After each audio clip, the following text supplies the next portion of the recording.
Terima kasih pemirsa, Anda masih bersama kami di Rumah Allah. Pemirsa, haji bukan hanya perjalanan fisik menuju Baitullah, melainkan perjalanan batin menuju kedekatan dengan Sang Pencipta.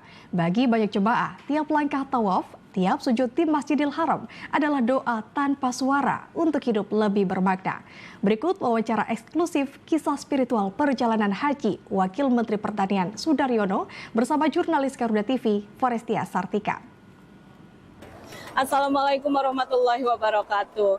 Pengalaman jemaah haji berbeda-beda. Di haji tahun ini banyak sekali pengalaman spiritual yang memang bisa kita dapatkan, dengarkan dan juga kita sharing pengalaman dari beberapa jemaah haji. Dan jemaah haji kali ini yaitu sangat spesial, Bapak Sudaryono, Wakil Menteri Pertanian yang sudah bersama saya langsung di Masjidil Haram. Assalamualaikum Bapak. Waalaikumsalam Mbak Fo, terima kasih. Apa kabar? Bagaimana kabarnya Bapak? Alhamdulillah baik. Nah, ini berbicara soal pengalaman haji. Kita saat ini sedang melaksanakan, telah melaksanakan ibadah haji. Nah, pengalaman spiritual apa yang Bapak rasakan selama mengikuti rangkaian haji? Ya, tentu saja ya. Haji ini kan cita-cita semua umat muslim. Betul. Di seluruh dunia ya. Bukan hanya di Indonesia, bukan hanya semua intinya kan rukun Islam itu kan akan disempurnakan dengan haji. Tentu saja ada syarat bahwa harus mampu ya. Dan tahun ini alhamdulillah ya, saya beserta istri dan kedua orang tua saya bisa memenuhi panggilan Allah. Masya Allah. Tanah suci, kemudian melaksanakan ibadah haji yang sudah kita selesaikan ya. Kita kemarin dimulai dari Arafah, umroh dulu, setelah umroh kemudian ke Arafah, dari Arafah kemudian ke Musdalifah, dari Musdalifah kemudian kita lempar jumroh dan hari ini kita sudah selesaikan semua tahapan. Tentu saja ini apalagi ya, saya kira rasa syukur ya Mbak ya, karena sekali lagi Allah memanggil dan tidak semua orang bisa datang gitu. Dengan semua alasan yang dipunyai oleh semua orang, tentu saja dengan kita bisa hadir di tempat ini, memenuhi panggilan Allah ini, tentu saja ini suatu hal yang sangat kita syukuri. Jadi kalau ditanya pengalaman spiritual, tentu saja rasa syukur itu mendominasi dari semua yang saya rasakan. Iya. Lalu untuk pengalaman yang paling menyentuh dari rangkaian seluruh haji yang mana? Kalau dari Bapak? Dua ya, di Ka'bah dan Arafah tentu saja ya. Masya Allah. Ya, karena memang Ka'bah ini kan ya, kita tahu semua Masjidil Haram, kemudian ada Ka'bah dan janji Allah akan berapa besar pahala 100.000 kali dibandingkan masjid yang lain gitu. Kemudian Arafah, bahkan kemarin kita dengarkan dari Ustadz yang membimbing kita, kalau Lailatul Qadar itu kan kita tidak tahu di malam yang mana dalam Ramadan, tapi hari Arafah itu semua orang tahu dan tidak semua orang bisa ke Arafah. Sekali lagi, kalau ditanya ini Mbak Fo, aku akan cerita lebih banyak ke rasa syukur karena tidak semua orang bisa datang. Dan di antara yang bisa datang itu saya adalah satu di antara yang diberi kesempatan oleh Allah bisa hadir di Ka'bah, di hadapan Ka'bah.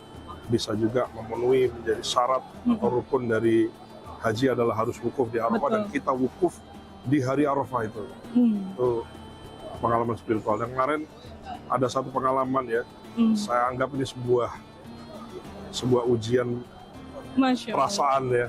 Jadi kita dari menuju mau ke Mina naik mobil, nah kemudian Ustadz saya itu berinisiatif untuk ngambil kanan karena lebih dekat ke tenda di Mina.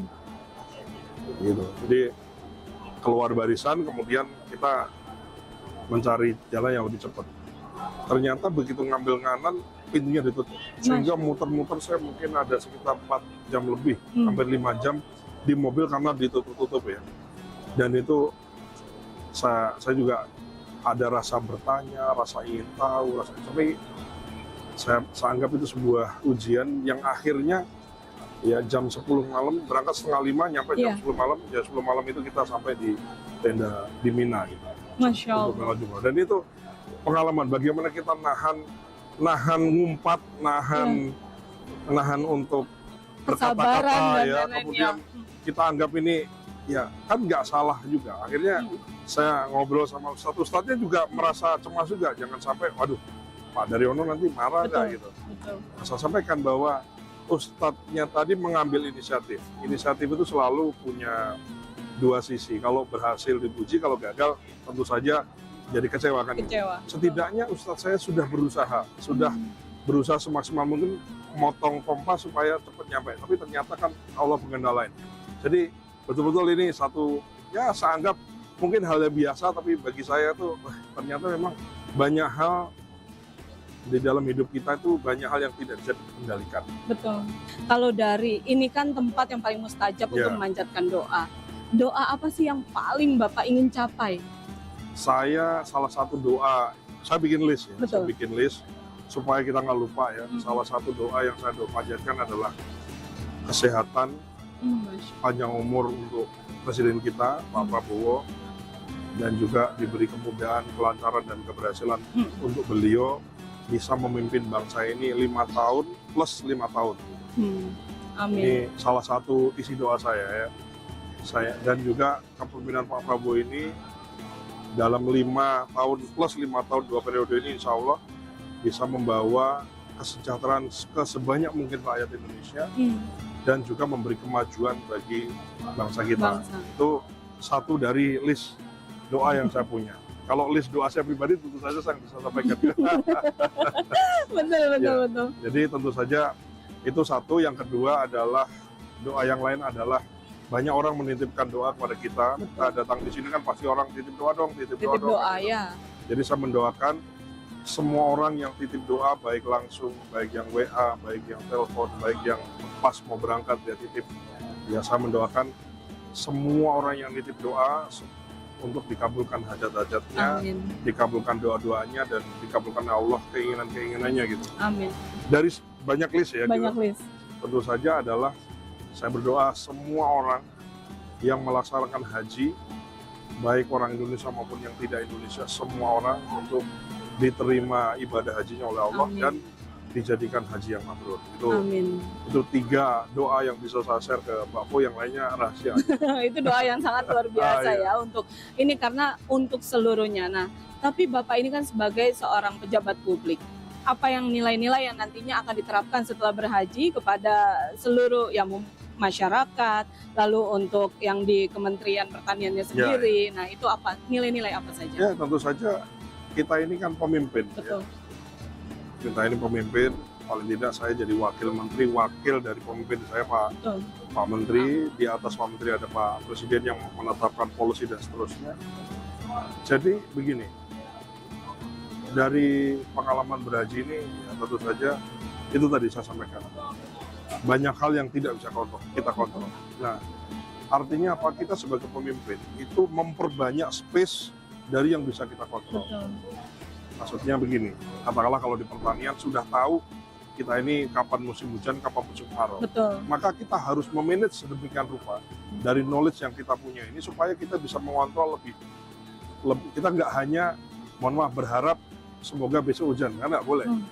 Artinya kita kan memang cuaca nggak bisa kita kontrol, tapi pengetahuan terhadap cuaca, mengontrol pengetahuan terhadap cuaca itu juga akhirnya membawa kita bisa mengontrol diri kita, mengontrol anak buah kita, mengontrol petani-petani kita, ketersediaan pupuk misalnya harus kita kontrol.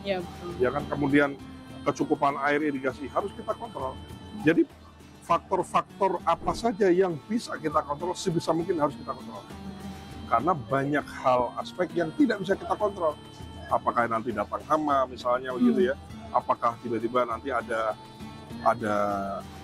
tadi sudah sampaikan ada hama, misalnya tiba-tiba ada bukan hanya hama serangga, misalnya ada hama tikus, ada apa, dan lain-lain. Jadi, nah kalau yang lain-lain bisa kita kontrol. Kadang kan kita nggak tahu, ada bencana kah, ada banjir dan lain-lain. Itu yang tidak bisa kita kontrol. Nah, yang bisa kita kontrol itu tadi, benihnya kita siapkan, ya petaninya kita edukasi, penyuluh pertanian kita dorong untuk ngajarin, air irigasi kita siapkan, pupuk kita siapkan sebelum nanam.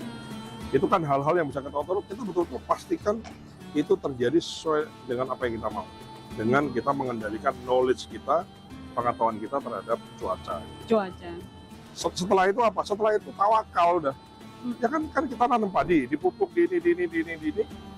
kemudian tumbuh apa tidak itu tawakal, udah. Kita berserah sama Allah. Sudah kita kasih semua, kalau treatment kita udah bagus, insya Allah Allah akan tumbuhkan tanaman kita dengan panen yang baik, kan begitu, kan begitu. Itu sih, itu satu yang saya petik dari perjalanan ibadah haji pada tahun ini ya. Supaya itu tadi, makhluk itu tidak kuasa, Allah yang kuasa, tapi kita berusaha semaksimal mungkin, kan ikhtiar itu kan wajib. Nah, ikhtiarnya itu adalah bagaimana kita memperbanyak fungsi kontrol, poin-poin yang bisa kita kontrol, makin banyak makin bagus. Betul. Ya kan gitu. Sisanya ya kita tawakal, serahkan sama Allah. Insya Allah kita sudah berusaha keras, kita sudah berdoa dengan keras. Insya Allah Allah kasih panen nanti. Amin, amin, amin. Ya. Tapi kalau dari Bapak sendiri ada nggak sih kesulitan untuk beradaptasi? Cuaca, makanan dan lain-lain, ada nggak kesulitan beradaptasi? Iya, cuaca tentu saja kan panas ya. Iya, ini kan haji musim panas. Masya ya. Allah, Panas. iya. Tapi kan kita dalam berhaji kita boleh pakai payung. Jadi berlindung di mana, di bawah pohon bisa. Bahkan kan pemerintah Indonesia, penyedia di Arafah misalnya kan sudah menyediakan tendanya, sudah dikasih AC ya. Tentu saja banyak penyesuaian yang juga sudah dilakukan tadi itu. Nah, lalu kalau dari Bapak sendiri untuk penyelenggaraan haji pada tahun ini, menurut Bapak seperti apa, Pak? Ya, tahun ini haji sangat berbeda kalau kita bandingkan dengan edisi haji di tahun yang sebelumnya ya. Bagaimana pemerintah Arab Saudi melakukan penertiban yang sangat strict, sangat strict. Jadi udah nggak boleh lagi orang yang nggak punya izin nih, nggak punya kartu nusuk begini bisa masuk Arafah, bisa masuk ke Masjidil Haram, nggak bisa. Nah, ini yang lalu-lalu atau tahun lalu masih bisa, orang masih bisa extend, masih bisa nungguin ini pakai bisa kunjungan, dan ini nggak bisa. Jadi ini memang menurut saya ya tentu saja dari pihak Arab Saudi maksudnya baik, tapi kan ini baik itu pemerintah, aparatnya di Arab Saudi, kemudian travel ya atau travel atau penyelenggara biro perjalanannya itu kan juga masih menyesuaikan, termasuk penyelenggara haji dari sisi Indonesia juga masih menyesuaikan. Jadi semua orang di tahun ini menyesuaikan dengan sistem baru. Tahun ini betul-betul dipastikan tidak ada yang ilegal, jadi semua di sweeping. Ya, saya dengar bahkan pondok-pondok, rumah-rumah yang di mana banyak orang asing di situ sweeping, kalau tidak ada kartu hajinya semua dilempar ke Jeddah semua. Ini membawa hal baik tentu saja, yaitu dengan begitu akhirnya tertib semua, base-nya tertib ini semua. Nah, yang menjadi hal jeleknya tadi karena ini sistem baru ya, biro perjalanan ya, kemudian panitianya, aparatnya, polisinya, kementeriannya di Arab Saudi, termasuk kementerian kita, termasuk penyelenggara kita, ya semua tiba-tiba berubah dengan sistem yang baru. Nah, ini adalah paling tidak barangkali ada masalah 1-2 begitu.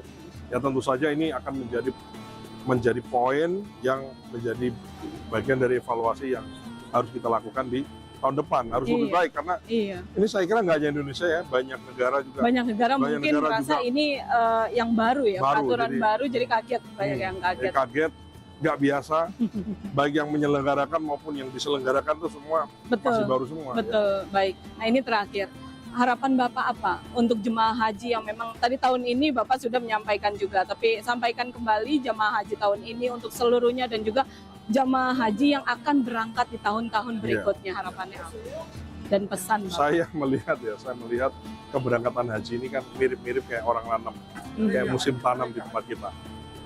Kan terjadi setiap tahun. Maksudnya kita udah tahu siklusnya gitu, bahwa akan ada haji sekian dan seterusnya. Dan tentu saja harapan saya ya, segala sesuatu yang berulang-ulang ya, dari tahun ke tahun kita mengulang lagi ya. Nah, tentu saja tadi sudah saya sampaikan, mungkin sistemnya sekarang berubah, maka kita berharap bahwa pemerintah Indonesia, dan saya yakin begitu, kemarin saya jumpa dengan beberapa pihak, baik itu dari penyelenggara haji dari Indonesia, termasuk juga dengan Pak Menteri Agama, Prof. Nasaruddin Umar, menyampaikan ya kita perbaiki dari apa yang kekagetan kita di tahun ini, tergopoh-gopoh karena masing-masing saling menyesuaikan tadi itu. Nah, maka ini tidak boleh lagi terjadi, akan kita perbaiki di tahun berikutnya dan berikutnya. Sekali lagi, ini begitu sistem baru ini firm, maka tahun depan mestinya Jadi lebih haji baik kita lagi. akan lebih tertib. Betul, amin. Ya, baik. Terima kasih Terima Bapak kasih, Mbak Putri. atas Terima kasih. pengalaman dan Terima juga kasih, terima pesan-pesannya. Ya, pemirsa, Terima itu kasih. dia tadi pengalaman dan juga pesan mendalam Bapak Sudaryono mengenai perjalanan hajinya pada tahun ini, di mana memang banyak sekali pengalaman spiritual dan harus beradaptasi di negara orang, dan memang kita selalu mengingatkan kembali atas diri kita dan juga orang sekitar kita. Demikian laporan Forestia Sartika dari Mekah, Arab Saudi, Garuda TV.